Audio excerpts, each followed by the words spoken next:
Halo semua. Kali ini saya akan mendeskripsikan desa yang berasal di Garut yaitu Bagendit. Tapi sebelum berkeliling dan menceritakan soal desa Bagendit, kita lihat dulu letak keberadaan desanya. Berikut ini adalah Danau Situ Bagendit yang berada di sebelah timur laut dari Garut. Apakah kalian pernah ke daerah ini teman-teman? Lihat di sana itu, namanya domba Garut. Biasanya orang-orang asal di sini memiliki budaya untuk merawat dan mengadu domba tersebut. Untuk melestarikan kebudayaan yang sudah ada sejak zaman dulu. Sudah dulu yuk bahas Garutnya.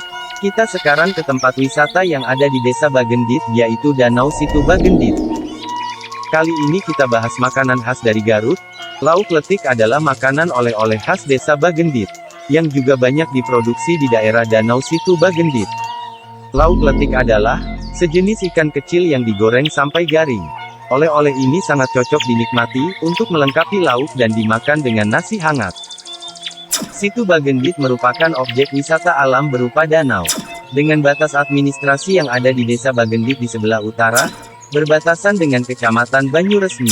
Di sebelah selatan berbatasan dengan desa Cipicung. Di sebelah timur berbatasan dengan desa Binakarya. Dan di sebelah barat berbatasan dengan desa Sukamukti. Jarak kawasan wisata Situ Bagendit dari pusat kota Garut hanya sekitar 4 km saja, dan dapat dijangkau dengan berbagai kendaraan. Aktivitas wisata yang bisa Anda lakukan di Situ Bagendit antara lain adalah mengelilingi situ dengan rakit yang tersedia, ataupun menikmati suasana arena bermain dan pasar rakyat yang ada di sekitar danau. Situ Bagendit biasanya ramai dikunjungi pada hari Sabtu, Minggu atau pada hari libur nasional. Selain tempatnya, danau ini juga memiliki cerita legenda yang tidak kalah menarik. Masyarakat setempat percaya terbentuknya danau tersebut akibat sosok seseorang yang kaya raya namun pelit dan kikir. Ia dikenal dengan nama Nyai Endit. Pada zaman dahulu kala, di sebelah utara kota Garut, terdapat sebuah desa yang penduduknya kebanyakan bekerja sebagai petani. Tanah desa yang subur dan tidak kekurangan air, sangatlah membantu petani untuk menghasilkan banyak padi dengan kualitas yang baik. Meskipun begitu, para penduduk di sana masihlah hidup dalam kemiskinan. Ini disebabkan oleh kehadiran tengkulak pelit yang kaya raya. Ia bernama Nyai Endit. Nyai Endit merupakan seorang perempuan kaya yang tinggal di desa itu. Semenjak suaminya meninggal, ia memperoleh warisan berupa kekayaan yang berlimpah dan sering mengadakan pesta yang amat besar. Sayangnya, hal tersebut malah membuat Nyai Endit menjadi kikir dan congkak. Di tengah meriahnya pesta yang diadakan Nyai Endit, dari kejauhan datanglah seorang pengemis tua. Ia memakai pakaian compang-camping dan celana yang lusuh. Pengemis itu berjalan terbungkuk-bungkuk melewati rumah penduduk, dengan tatapan iba dan menemui Nyai Endit di rumahnya. Tiba-tiba saja pengemis tua itu berkata, "Nyai, tolong beri hamba makanan sedikit saja, hamba lapar sudah beberapa hari belum makan." Nyai Endit yang melihat pengemis itu merasa terganggu. Ia pun berusaha memanggil penjaga untuk mengusir pengemis itu dari rumahnya. Tidak lama Nyai menyuruh penjaga untuk mengusirnya. Penjaga pun tiba dan memaksa pengemis tua itu untuk segera pergi. Dan pengemis itu pun pergi dengan perasaan sangat sedih.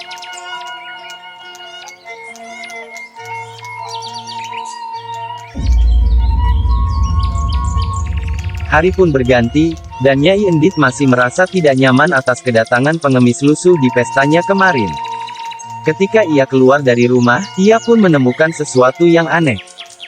Di sebuah jalan di desa tersebut, ditemukan sebuah tongkat yang tertancap di tanah. Tidak ada satupun warga yang mengetahui mengapa tongkat tersebut ada di sana. Tanpa diduga, pengemis yang Nyai Endit usir sebelumnya kembali. Melihatnya, Nyai Endit pun kembali merasa geram dan menyuruh kepada Pak Tua itu untuk mencabut tongkatnya. Setelah dicabut, tiba-tiba saja mengalirlah air dari tempat tersebut. Semakin lama air semakin deras dan tinggi memenuhi tempat itu. Karena takut tenggelam, para penduduk pun bergegas menyelamatkan diri mereka sendiri. Dan mereka mengungsi mencari tempat yang lebih aman. Berbeda dengan Nyai Endit yang enggan melepas hartanya, meskipun air semakin bertambah tinggi, Nyai Endit tetap berdiam di rumahnya yang penuh dengan harta dan perhiasan. Hingga akhirnya, ia pun tenggelam bersama rumah dan isinya. Tempat tersebut berubah menjadi sebuah danau yang kemudian dinamakan Situ Bagendit. Situ artinya danau, dan Bagendit berasal dari nama Nyai Endit. Jadi begitulah, keseruan berada di objek wisata yang ada di Desa Bagendit. Masih banyak lagi loh cerita dan keseruan dari desa lain yang ada di Indonesia. Nantikan video berikutnya hanya di Mi Desa. Dan sampai bertemu lagi.